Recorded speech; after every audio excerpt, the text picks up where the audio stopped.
আউযু বিল্লাহি মিনাশ শাইতানির রাজিম বিসমিল্লাহির রহমানির রহিম। সুপ্রিয় বিবিএ সম্মান দ্বিতীয় বর্ষ বিবিএস দ্বিতীয় বর্ষের শিক্ষার্থীরা, তোমাদের ইন্টারমিডিয়েট অ্যাকাউন্টিংয়ের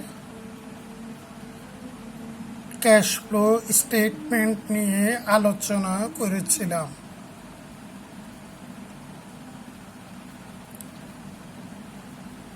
(2012) সালের ইউনিভার্সিটি কোশ্চেনের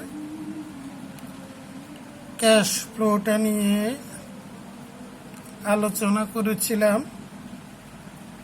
ওখানে দুইটা পদ্ধতি ছিল, একটা ইনডিরেক্ট মেথড পরোক্ষ পদ্ধতি, একটা ছিল ডিরেক্ট মেথড বা প্রত্যক্ষ পদ্ধতি। সুপ্রিয় শিক্ষার্থীরা, আমি ইনডিরেক্ট মেথড আলোচনা শেষ করেছি লেকচার 12-এ।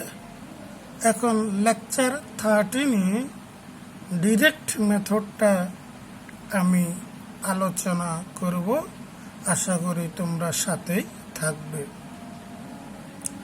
সুপ্রিয় শিক্ষার্থীরা, ইনডিরেক্ট মেথড এবং ডিরেক্ট মেথডের মূল পার্থক্য শুধু একটা অ্যাক্টিভিটিসে, সেটা হলো অপারেটিং অ্যাক্টিভিটিস।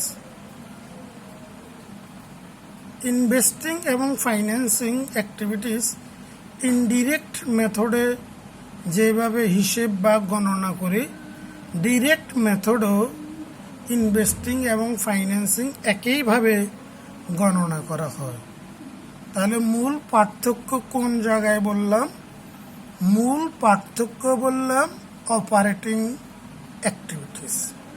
আসো আমরা ডিরেক্ট মেথডে কিভাবে অপারেটিং অ্যাক্টিভিটিসটা তৈরি করব। অপারেটিং অ্যাক্টিভিটিস ডিরেক্ট মেথডে তৈরি করার ক্ষেত্রে 6টি ধাপ অনুসরণ করা হয়। কয়টি ধাপ? 6টি ধাপ। প্রথম ধাপ হলো ক্যাশ রিসিভড ফ্রম কাস্টমার্স, খরিদ্দার হতে অর্থপ্রাপ্তি।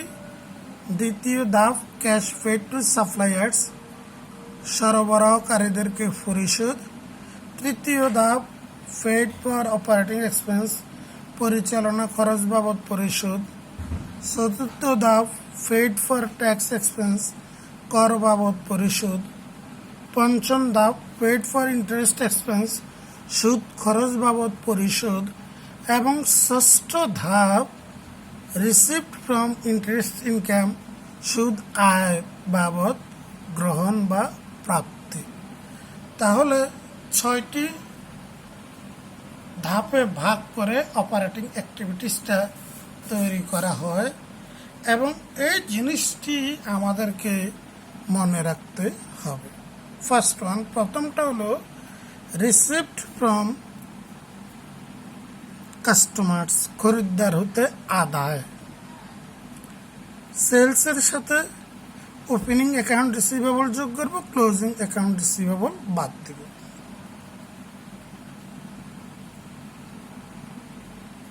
কি বললাম? সেলসের সাথে ওপেনিং অ্যাকাউন্ট রিসিভেবল যোগ করব, ক্লোজিং অ্যাকাউন্ট রিসিভেবল বাদ দিব। তাহলে আমরা পেয়ে যাব রিসিভড ফ্রম কাস্টমার্স, খরিদ্দার হতে প্রাপ্তি। 2 নম্বরটা কি? পেড টু সাপ্লায়ার্স, পাওনাদার দিগকে বা সরবরাহকারী দিগকে পরিশোধ। এটা কিভাবে বের করব? কস্ট অফ গুডস সোল্ড, বিক্রিত পণ্যের ব্যয়ের সাথে ওপেনিং অ্যাকাউন্ট পেয়েবল যোগ করব, ক্লোজিং অ্যাকাউন্ট পেয়েবল বাদ দিব। ক্লোজিং ইনভেন্টরি যোগ করব, ওপেনিং ইনভেন্টরি বাদ দিব। এখানে কিন্তু 5টা প্রথমে কস্ট অফ গুডস সোল্ড, এটার সাথে ওপেনিং অ্যাকাউন্ট পেয়েবল যোগ ক্লোজিং অ্যাকাউন্ট পেয়েবল বাদ, তিনটা গেল। ক্লোজিং ইনভেন্টরি যোগ ওপেনিং ইনভেন্টরি বাদ, নষ্ট হয়ে গেল। পেড ফর অপারেটিং এক্সপেন্স, এই ক্ষেত্রে বলেছে যে ডেপ্রিসিয়েশন আসবে না, এই ক্ষেত্রে বলেছি loss on sale of equipment আর profit on sale of equipment আসবে না। এই দুটা বাদেই বাকি অপারেটিং এক্সপেন্সগুলো আসবে। এটার সাথে যোগ হবে ওপেনিং অ্যাক্রুড এক্সপেন্স যোগ ক্লোজিং অ্যাক্রুড এক্সপেন্স বাদ, আবার ক্লোজিং প্রিপেড এক্সপেন্স যোগ ওপেনিং প্রিপেড এক্সপেন্স বাদ, এখানেও পাঁচটা। তারপর আমরা পেয়ে যাব পেড ফর অপারেটিং এক্সপেন্স, কয়টা কয়টা, পাঁচটা।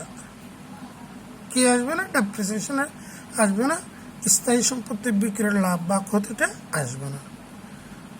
তাহলে অপারেটিং এক্সপেন্স ওই দুটো ছাড়া অপারেটিং এক্সপেন্সের সাথে বকেয়া খরচসমূহ প্রারম্ভিক যোগ করব, বকেয়া খরচসমূহ সমাপনীটা বাদ দিব, অগ্রিম খরচসমূহ সমাপনীটা যোগ করব, প্রারম্ভিকটা বাদ দিব।